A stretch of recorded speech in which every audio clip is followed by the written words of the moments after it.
তো বন্ধুরা, কোনো ভেজাল ছাড়া শুধুমাত্র দুধ দিয়ে বাড়িতেই বানিয়ে ফেলুন সুস্বাদু এই ক্ষীরের রেসিপিটি।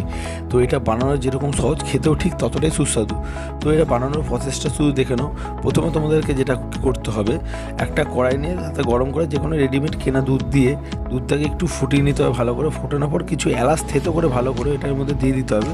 দুধটা যতক্ষণ ভালো করে ফুটছে, তোমার পাশে একটা বাদামের পেস্ট বানিয়ে নিতে হবে। তো কিছু এখানে চীনা বাদাম, কিছু আমন্ড বাদাম, 4-5টা মতো কাজু বাদাম, আর এর মধ্যে সামান্য দুধ দিয়ে ভালো করে তোমাদের প্রথমে বাদামের একটা পেস্ট বানিয়ে নিতে হবে। দেখে নাও, পেস্টটা ঠিক দেখেই বুঝতে পারছো ঠিক এরকমভাবে একটা পেস্ট তৈরি হবে। তারপর এই সমস্ত পেস্টটাকে দুধের মধ্যে দিয়ে ভালো করে তোমাদেরকে একটু নেড়ে চেড়ে নিতে হবে, ভালো করে মিশিয়ে নিতে হবে। মিশিয়ে নেওয়ার পর ঠিক যখন দেখবে এরকম দুধের মধ্যে ঠিক এরকম গাঢ় ঘনত্ব ব্যাপারটা চলে এসছে, তখনই ভাববে যে ক্ষীরটা একদম রেডি হয়ে গেছে।